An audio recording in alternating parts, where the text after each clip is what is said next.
Okay, so while traveling through Morocco, starting with Marrakesh, I'll go real fast, okay, we encountered a myriad of colors. Do you recognize me with a humpback? My daughter did Well, that. on a camel, I would think it would be hard to keep perfectly straight the whole time. Yeah, but colors, exotic smells, tantalizing textures. I thought this was okay. And you may see by this that when a woman has formed a project, no one can hinder her from putting it into execution. Don't you love that? From the Arabian Nights. Anyway, what we found was that the Arabic music that we were listening to has quarter tones.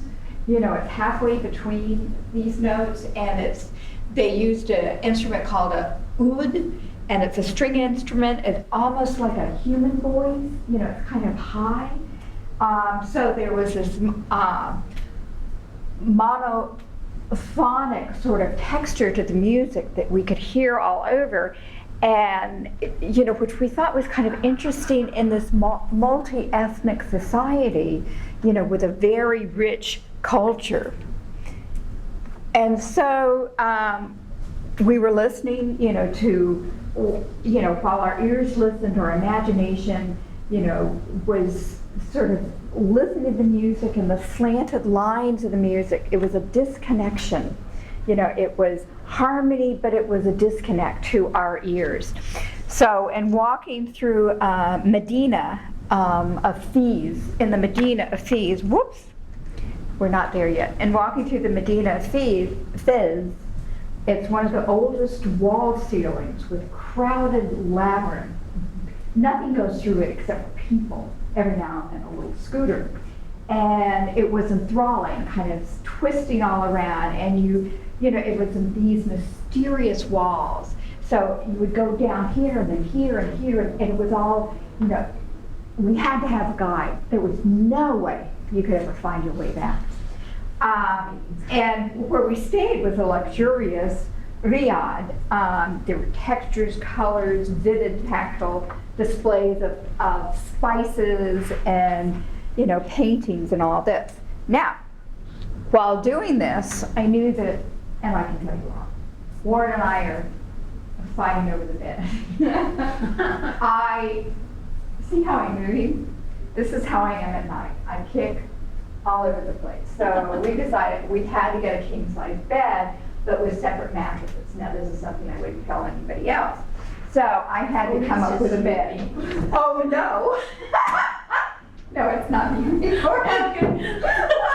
Yeah, I didn't ask it to be recorded. Okay. So anyway, we were gonna have to get, you know, like single mattresses. Yeah, I mean, we've only been married for 2 years, and I was like disappointed. So this idea of a funky bed with bulbous legs came, you know, because you're looking at all the, you know, types of pots that they have around and all that. And so these were part of the forms that I saw around the markets, the riads. You know, an oversized bed, okay, with rounded legs. So, oh, it's not doing it. Oh, all these were supposed to come spinning in. 1, 2, 3. Okay, so it began to. You didn't hit slideshow. What? You're in the editing mode. You're Right, not go to the on, top of the slideshow. You're not on slideshow. Damn. That's why it didn't. Hit slideshow, and it will tell you from where you were last at. There, slideshow. See slideshow. I'm just going to do this real quick. Okay. Okay. There you go. That's why it wasn't doing it. Thanks for saving me a seat. All right. Okay, I'm not going to start from the beginning, but this was okay. Oh, okay, there. Okay, so this is how I use travel to introduce students design concept for office planning. But what I was going through is our trip to Morocco. I'm the one with the hunchback. my trip to Morocco with my daughter and 3 other women. And I'm talking about the colors, the smells, the music, the halftones of the music, the Medinas where you're walking through and it's like a labyrinth, the spices that you can just buy, right off the bat. It was just, this sort of amazing area that we went to, and to see the flowers and all this. So from this, I can tell you guys, from this emerged this idea of a funky bed with bulbous legs from all the things that I was seeing.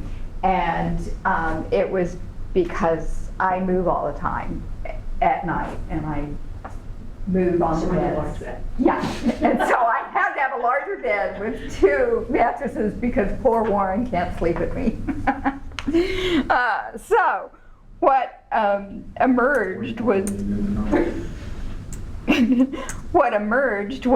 this, the idea of this, this, from the experience the idea came, and the idea is of exaggeration of support with gentle curve comfort, a sense of being grounded and being held in a sturdy manner, and that was a concept, the feeling of being held by a bed that would stand as long as a Medina.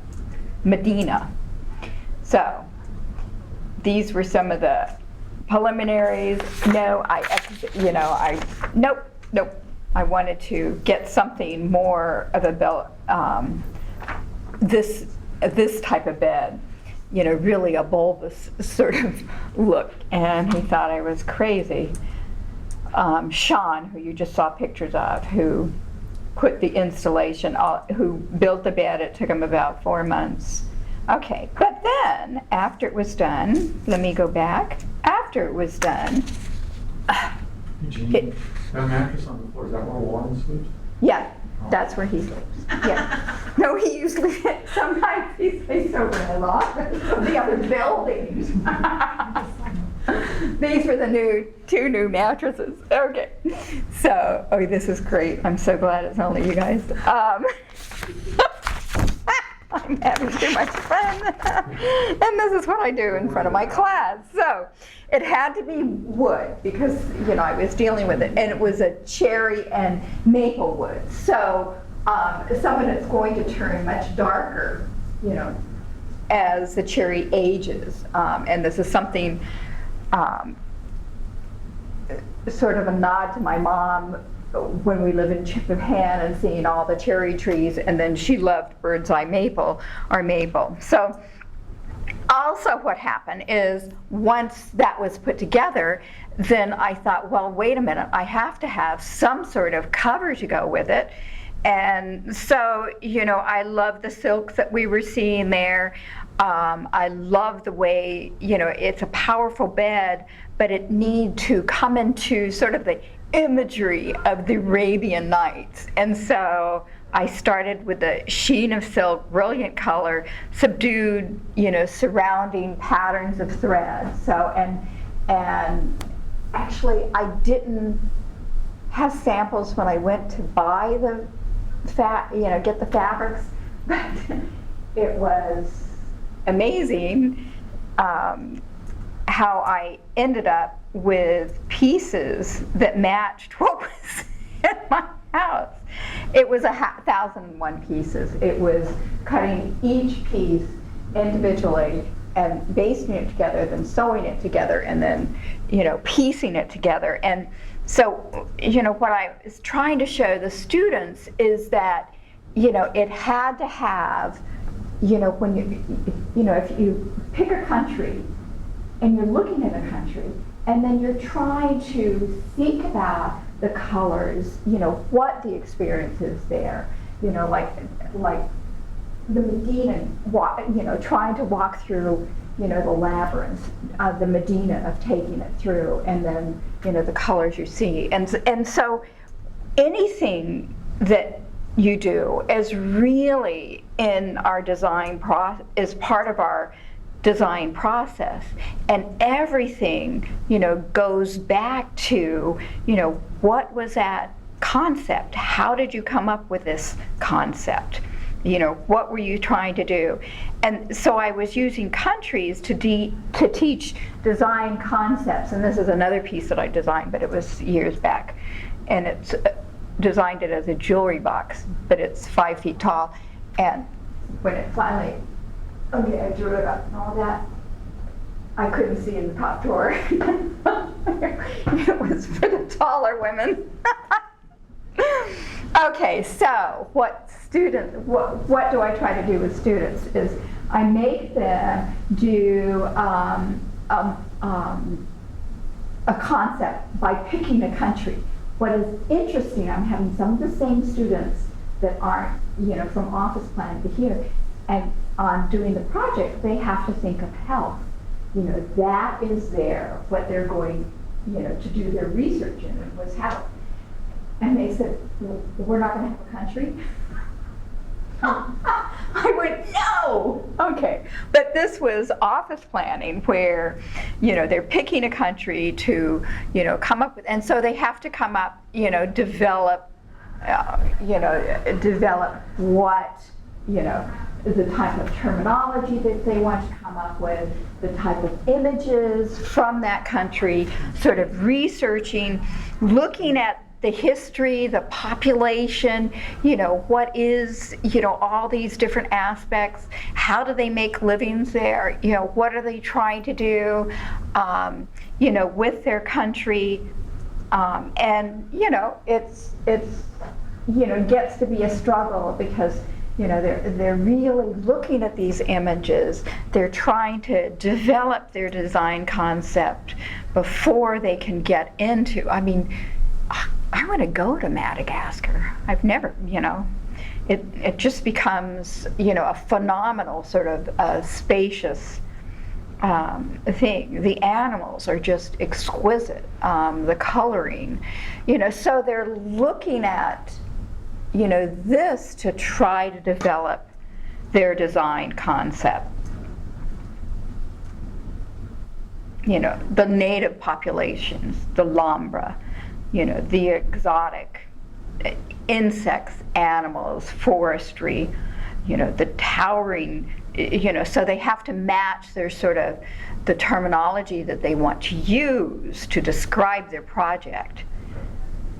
And then they go through your programming and your bubbles and your matrix and your, option studies of where, the placement goes, and I make them do at least 3 of these option studies, and thank you, the foundation 1 and 2 have improved the students so much.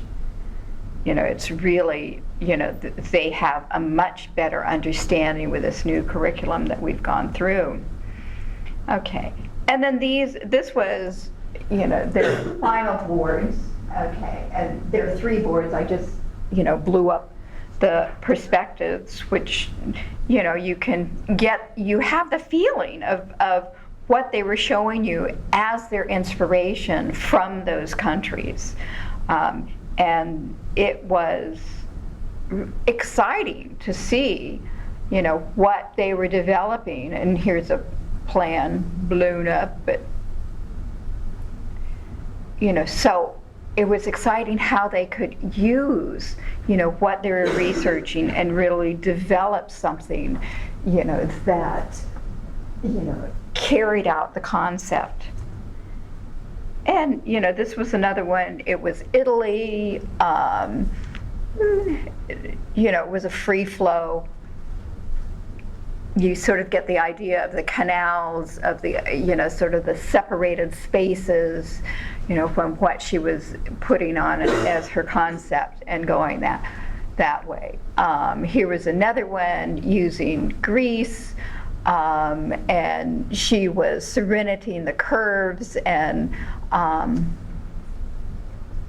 Santorini, looking at that, the blue, the white with the blue, developing something there.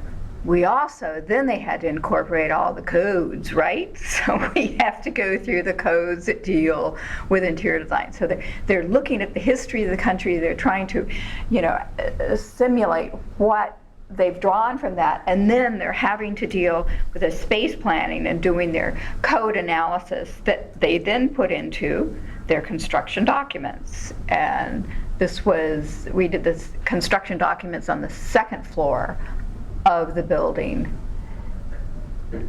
And this is kind of what we're doing, especially, trying to develop like the desk showing the desk showing the staircase. Revit is so great. So, as a designer, I question my students about these preconceived notions. It doesn't have to be a square wall. It doesn't have to be square. It doesn't have to be rectilinear. So I'm making them, trying to get them. And design thinkers, there's a fear that, and this is what students come up with, they have this fear that you're not going to give them an idea that comes in a package, right? Right, they have to work, they have to develop their own package. And so, I'm trying to encourage the students, to take risks, to be wild, to, try something new, to, see how they can advance and move forward with themselves. And that was my Halloween. Yes. Is that hysterical? Anyway, wow, good, fine, great. Oh, thank you.